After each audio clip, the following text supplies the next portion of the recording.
The year was 2007. A chill was in the air, but it wasn't just the autumn breeze. Something sinister was brewing beneath the surface of the American economy.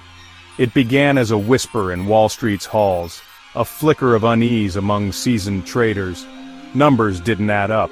Risks seemed to vanish, only to reappear, magnified and menacing.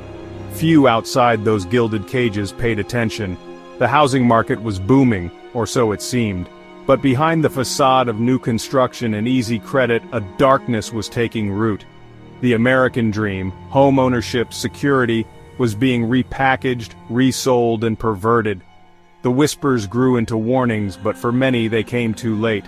The foundation of this dream was about to crack, revealing a chasm of deceit and devastation. Financial wizards assured the public all was well, pointing to models and algorithms that supposedly managed risk. But these models were built on fragile assumptions, blind to the unpredictable force of human greed. Greed, in those heady days, drove decisions with catastrophic consequences for millions. Obscure financial instruments, collateralized debt obligations, were traded at dizzying speed. Many underlying mortgages were subprime, issued to borrowers with shaky credit and little income. It was a ticking time bomb, its fuse lit by those who stood to profit most. The catastrophe was not a matter of if, but when. At the heart of the crisis stood two colossal entities, Fannie Mae and Freddie Mac. Their names sounded friendly, but their power was immense.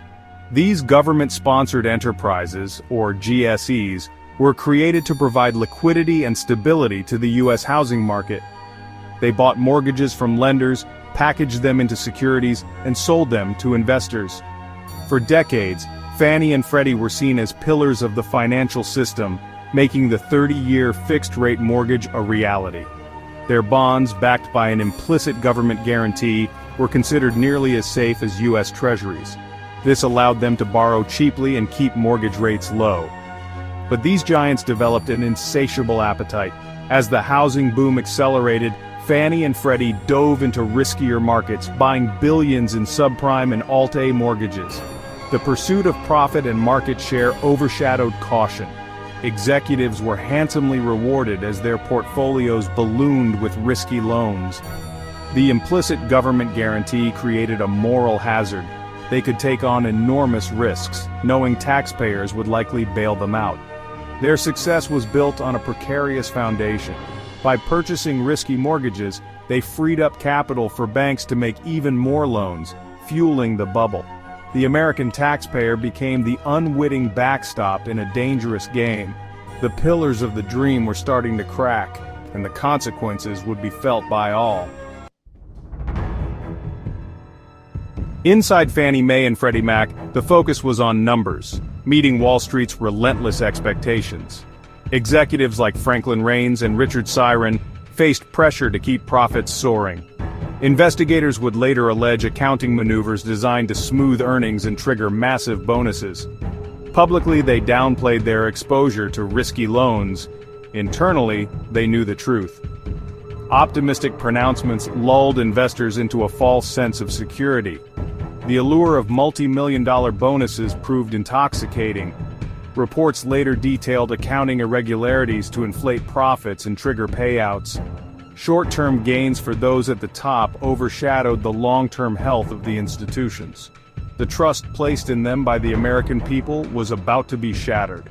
The stakes couldn't have been higher.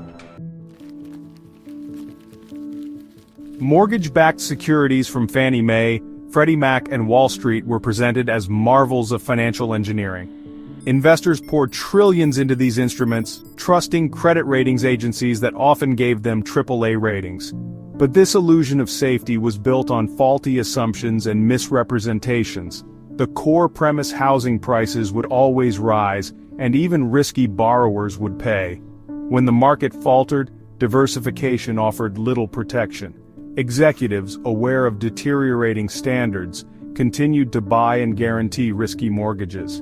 The pressure to maintain market share led to a race to the bottom. As defaults rose, those safe securities began to crumble. The house of cards was swaying, and the world watched as it began to fall. The summer of 2007 brought the first tremors. Two Bear Stearns hedge funds collapsed, warning of trouble ahead. Fannie and Freddie's executives projected confidence, but their portfolios were plummeting in value. By early 2008, the crisis was accelerating. Credit markets seized up, banks stopped lending, and Fannie and Freddie were at the epicenter. Their stock prices collapsed, shattering the illusion of invincibility. In July 2008, Treasury Secretary Henry Paulson sought emergency bailout authority from Congress. The very entities meant to support the housing market now threatened to destroy it. In September, Lehman Brothers collapsed, sending shockwaves worldwide. Days earlier, the U.S. government took control of Fannie Mae and Freddie Mac, placing them into conservatorship. It was an unprecedented intervention to prevent total meltdown. The cost to taxpayers would reach hundreds of billions. The architects of this catastrophe watched their empires crumble. The music had stopped, and the devastation was only beginning to be understood. The American dream was in ruins. The world's financial system teetered on the brink, and the reckoning had arrived. Behind the billions in losses lay a far more painful reality: the human cost. Millions lost their jobs as businesses shuttered. Retirement savings vanished as markets crashed. Most devastatingly, millions lost their homes to foreclosure. The American dream became a nightmare. Families forced to leave their homes, neighborhoods emptied, hope shattered. Many had been lured by predatory lending and the promise of ever-rising property values. Now their mortgages were worth more than their homes, trapping them in impossible choices. The emotional toll was immense: stress, shame, and a sense of betrayal. The chaos extended beyond housing. Credit dried up, small businesses struggled, and the global economy teetered. The actions of a few unleashed a tsunami of suffering. Ordinary people paid the heaviest price. In the aftermath, the public demanded accountability. Investigations and hearings targeted Fannie Mae, Freddie Mac, and other financial giants. The SEC filed civil lawsuits against several former top officials, alleging they misled investors about risky mortgage holdings. Settlements were reached, financial penalties, bans from serving as officers, but criminal prosecutions were rare. Many felt the consequences were inadequate. The architects of the crisis largely escaped true responsibility. Reports revealed a culture of lax oversight and relentless profit-seeking. The question lingered: had justice truly been served? At its core, the story of Fannie Mae, Freddie Mac, and the 2008 crisis is about ethics, or the lack thereof.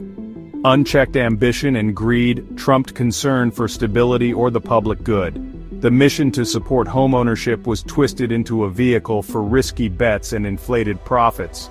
Executives concealed the true extent of their exposure, betraying public trust.